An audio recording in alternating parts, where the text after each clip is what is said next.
Bueno, digamos... Seguimos con el... Mira, a propósito de esa tontería, digo yo tontería, la verdad es que para unos es tontería, para otros puede no serlo, ¿no? Poner calificativos que se convierten en etiquetas. No, hay un sacerdote, pues que es más o menos, el papá de él era muy amigo mío, fue el fundador de Radio Golfito, Fernando, se llama Fernando el muchacho. Yo lo conocí muy bien allá en Golfito y Muñoz, ¿no? Muñoz, sí, Fernando Muñoz, tratamos de hacer varios programas y no sé, y éramos bastante amigos. Y yo conocí a Fernando, al actual sacerdote, siendo un chiquillo. Yo visitaba la casa del papá y grabábamos cosas ahí.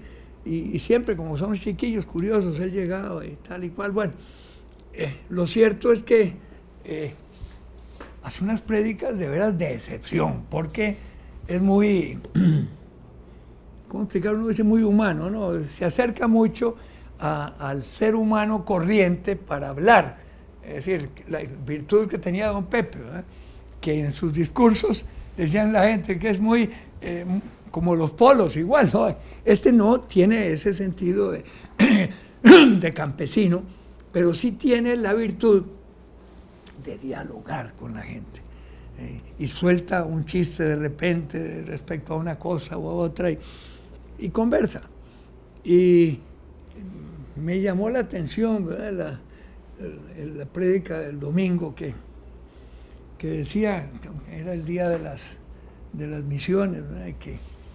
Que a la gente se le olvidaba lo que significaban las misiones, ¿verdad? Cómo había lugares donde les cortaban el cuello, pero porque eran simplemente católicos, religiosos, y que había que hacer un esfuerzo, ¿verdad? Porque el nacimiento de la iglesia y su proyección hacia el mundo había sido por las misiones, ¿verdad? Que se habían ido a diferentes lugares.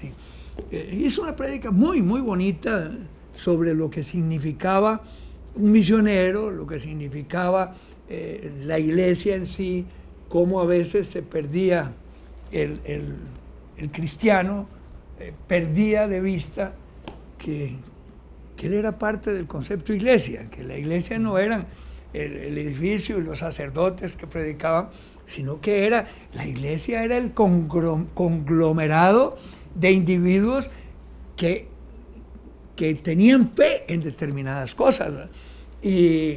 O determinados valores. Pero vieras que me llamó la atención a propósito de lo que estaba oyendo en estos días de Amelia con porque el español suelta, y Fernando Muñoz, no, él conversa y de repente dice, bueno, tal vez esta burrada que estoy diciendo para algunos, es decir, es así. Tiene un sentido. Que el otro... yo quiero invitar. El amigo Benítez, yo solo he leído un fragmento de un libro que vos me recomendaste. ¿Cuál? ¿El caballo de Troya? Sí, pero... ¿No lo leíste completo? No. Pero claro, es alguien que está montado sobre un pedestal que ya la sociedad le armó, porque si no, si no fuera así, no leían los libros de él, no se leerían tanto. Pero fíjate que, por ejemplo, hablando de esto con Amelia le dijo, bueno, y esa imaginación suyo con el caballo de Troya, no hay ninguna imaginación. Dice, entonces es cierto. Bueno, tómelo como usted quiera, pero tiene un fondo que es cierto. Entonces lo pone a uno. Pero, es que, de nuevo, quizás voy a volver sobre el tema de las tres formas del conocimiento. Yo me siento tranquilo cuando hablo de ciencias, porque casi siempre desbarro, digo tonteras, pero más o menos... Tenés una formación en ese campo. Académica. Del arte, del conocimiento artístico, bueno, un poco en literatura y música y alguna, tal vez un poco... Como decía Roberto Fernández, tocaba el violín un poco. Pero cuando viene el conocimiento revelado, entonces ya yo me abstengo de discutir. Sí, claro. Porque claro, uno puede inventarse cualquier revelación con base en un sueño. Anoche soñé que, puedo decir esto, anoche soñé que un alto funcionario del gobierno estaba organizando. ¿Eso es cierto? Sí, sí. Ah, bueno. Estoy diciendo. Pero no fue anoche. Una noche de esto. Bueno, la noche anterior estoy al momento en aplicando que la estoy misma hablando. lógica que me aplicaste a mí. Entonces, un alto funcionario del gobierno había logrado que se creara por medio de yo no sé, legalmente, una institución que luego él debería dirigir de por vida. ¿Quién? Ese funcionario. Ese funcionario. Y entonces, claro, justo fue la última cosa que soñé en una noche como muy corriente. Ya. Y bueno, yo podía haber dicho, me acaban de revelar un secreto por medio del sueño y salir a denunciarlo. Fíjate que yo tuve una pues, no íntima, pero tuve una cierta amistad con Carazo, con Rodrigo Carazo, con Macho. Y una noche de estas pues, me soñé que era presidente, él, y que yo estaba en la Organización de Estados Centroamericanos, cosa que no fue así, no coincidimos, pero que había llegado con unos ministros a indagar la labor en el campo educativo, de los libros de texto, y que entonces el ministro que aún en los comentarios era un imbécil, de veras, que era un idiota, y a mí me da una cólera. No es redundante lo que estás diciendo. ¿Por qué?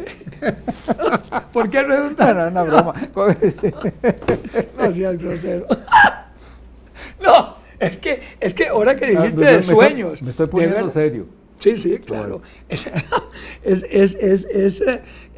curiosísimo cómo la imaginación, no sé de dónde vienen los sueños, de repente crea ficciones muy complejas dentro de cierta lógica del nirvana, del sueño, ¿verdad? Sí, sí.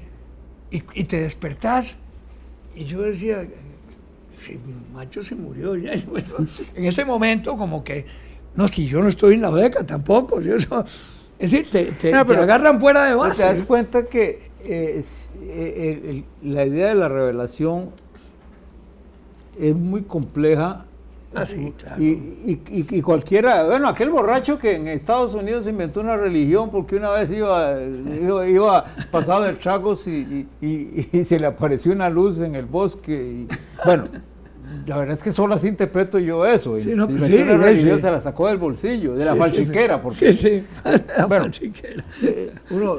Hace rato no oí eso de la falchiquera. Sí, de la falchiquera. Pero bueno, por eso es un terreno en el que por ejemplo, esto que Benítez puede decir que lo que él plantea es coherente. Eso es fácil. Hay una cosa que sí, a mí por lo menos me pareció interesante, que es desde que comienza el relato con el personaje, de cuando viene a la misión aquella española a Naciones Unidas y los personajes que están, y todo eso era cierto.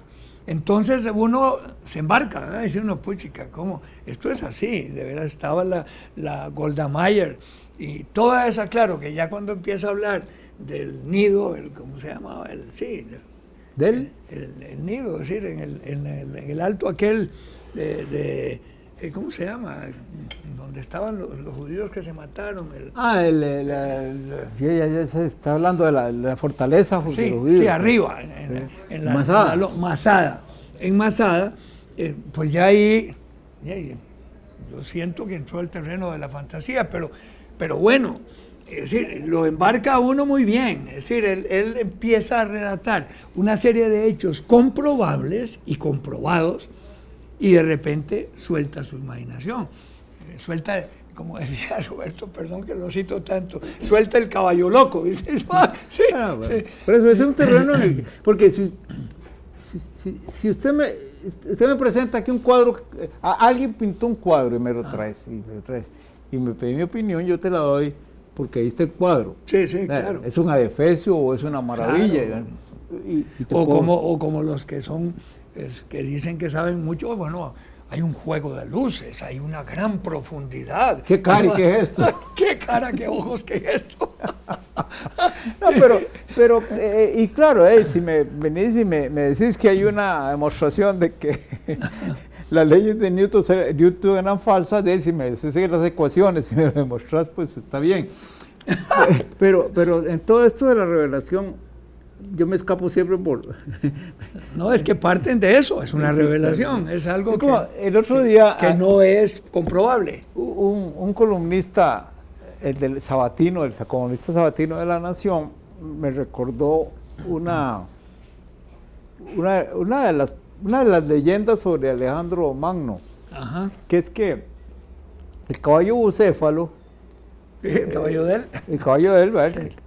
Que se supone que conquistó el mundo, la mitad del mundo, el papá, Filipo, no lo quería comprar, porque parecía que estaba loco, se comportaba como loco el caballo, pero Alejandro era tan inteligente, el joven Alejandro, un carajillo adolescente, que con inclinaciones ya se dio cuenta de que en realidad el caballo le tenía miedo a su propia sombra. Entonces le dijo al papá que se lo comprara y se lo compró. Entonces, cuando caminaba hacia el este, no había problema. No había problema. Claro. Entonces, eso me lo recordó y al mismo tiempo leí un despacho por ahí de prensa donde un experto cuenta cómo acaba de ser descubierta una tumba, megatumba, en algún lugar de Asia donde se supone que pensaba ser enterrado Alejandro, que no fue enterrado ahí. No. Entonces, esa tarde, volviendo a los cuentos de mis nietos, me pide la nieta una leyenda. Me pide una leyenda y ve cómo ¿Y le contaste cómo la... No, pero ve cómo la armé. Porque Filipo le dijo a Alejandro, en algún momento, después de haber comprado el caballo, tienes que conquistar el mundo, pero tienes que empezar hacia el este o hacia el oeste. Y entonces yo le enseñé en el mapa a la nieta, mire, si hubiera empezado hacia el oeste, habría llegado hasta España. Y quién sabe qué hablaríamos nosotros. Sí. Pero no, él empezó hacia el este. Ajá. ¿Y por qué empezó hacia el este? Porque solo así podía cabalgar con bucéfalo, porque si cabalgaba hacia el oeste... Te advierto que me estoy desayunando con esa historia, estoy tan interesado como tu nieto. Entonces, lo de la sombra, yo bucéfalo hacia el oeste, cabalgando hacia el oeste, bucéfalo se habría vuelto loco porque vería la sombra a una parte del día. ¿Cómo se llamaba el que le mandó aquella caja de oro para que jugara el niño rey a Alejandro? No me acuerdo. Sí, alguien que le mandó una, no sé qué, de oro, burlándose, ¿verdad? Para que jugara el niño rey. Sí, no me acuerdo quién fue, uno de los primeros que confrontó, pero no recuerdo quién fue. Pero sí, y lo aplastó de primero. Bueno, claro. Sí, claro. No, pero claro, te imaginas, yo podría decir ahora, a la manera de los que tienen revelaciones, sí, que es un hecho cierto, que la razón por la que Alejandro inició la conquista del mundo hacia el este fue porque el caballo, si cabalgaba durante ciertas horas del día hacia el oeste, iba a ver sus hombres y se iba a volver loco. Entonces, para ahorrarle la locura al caballo, siempre viajó hacia el este mientras fue a conquistar el mundo. Y yo puedo decir que eso es cierto. Bueno, pero hacia el este a determinadas horas. No, todo el tiempo. No, porque el giro de... No, a ver, ¿en qué momento? Las sombras cambia. Claro. Eso es cierto. Sí, claro. Bueno, es que conquistaba el mundo solo por la mañana y la tarde, hasta el mediodía. Claro, no, eso es lo que falta. Sí. Él marchaba hacia el este solo. Porque desayunaba temprano. Era sólido, claro. Pero no, porque se tiró hacia el este. Voló caballo como loco. No, la verdad es que debía haber sido porque alguien le contó de los las cosas que podía encontrar ahí que se podían robar. Pero bueno, eso es otra historia. Por cierto, que lo de la tumba de Alejandro es muy triste, porque ahora que encontraron esta y se tiene la certeza de que ahí no fue donde lo enterraron.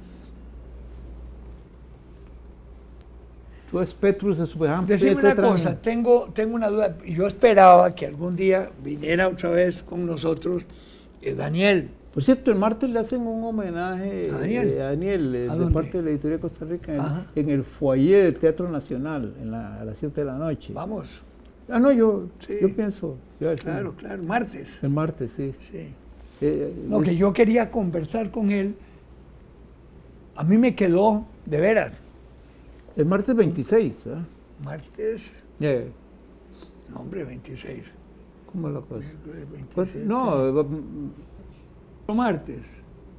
Bueno, hoy es lunes, mañana sería y no es mañana. De este martes mañana en 8. Es 22. 21. Sí. Me tengo que fijar bien porque debe ser el día de hoy, el día de mañana para entonces es mañana. Caray. Por alguna razón, yo llegué a la conclusión de que es mañana y me preparo para ir mañana, pero voy a confirmarlo. Yo tengo ahí a las 7 de la noche. A las 7 de la noche, sí. ¿Me confirmas? No, te llevo a la primera comunión. Óyeme, que yo tenía de veras más bien una curiosidad, que siento que fue el único hilo que yo no lo encontré atado, que fue sobre el enano. La novela, sí. Está hablando de la novela. ¿Qué pasó con él? ¿Qué se hizo? ¿Qué se quedó como en el limbo. En el limbo, no sé. Déjame ver. Es que de veras, a mí me llama porque todo lo va atando muy bien. Pero cuando él tiene los amores con la muchacha aquella y que después ella lo eliminó de su memoria, ¿verdad? Y ahí desaparece él. El enano. Sí. De verdad, ya te sembré una. No, porque es que como la leí con cuidado. No, yo también. Es más, leí varias partes, varias veces, porque le encontraba, no sé, me gustó mucho la novela. Pero sí, La suerte del enano. Sí. Sí, se me... Bueno. Claro. Preguntémosle mañana. Hay tantas cosas que uno no entiende en lo que lee. Sí, no, pero... La mayor parte de lo que uno lee no lo entiende, ¿verdad? ¿Cómo? ¿Cómo es a esa conclusión? No, hombre, hay cosas interesantes. Hay ciertas novelas que te conducen a releer ciertos pasajes, ¿verdad? Sí, claro. Porque te llama la atención algo y entonces quiere uno confirmar. Eso pasa mucho con las lecturas que ha hecho uno antes y que vuelve a hacerlo. A mí me impresionó cuando don Alberto Cañas, nuestro amigo, dijo que había releído Los Miserables, que era un mamarracho. Dije yo, puchica, sí, es que era lo más tedioso. Bueno, eso es algo que, bueno, por ejemplo, a mí me pasa con algunos clásicos, que no es que me parecen malos o mejores, sino que la perspectiva con la que lo leo cambia sin que yo me dé cuenta. Es y solo al terminar de leer, por ejemplo, ciertos capítulos del Quijote. Sí. Yo me doy cuenta de que yo fui un imbécil al no ponerle más cuidado cuando lo leí de joven. Primera vez. Pero claro, había una lógica en que así fuera, ¿verdad? Que uno va evolucionando conforme a su edad y entonces le presta más atención a ciertas cosas y menos atención a otras. Eso pasa sobre todo con el Quijote. La primera lectura es de aventura, ¿sí? el Caballero de la Mancha. Los mismos textos bíblicos a veces me sorprenden. De nuevo, no he visto esta faceta. Bueno, dicen que hay que aterrizar desde que nos metamos en Honduras. ¿Por qué? No, en Honduras o en Tabarcia de Mora. Bueno, mija, aterrizamos. ¿Ya tiene bien infladas las llantas? Vamos para abajo.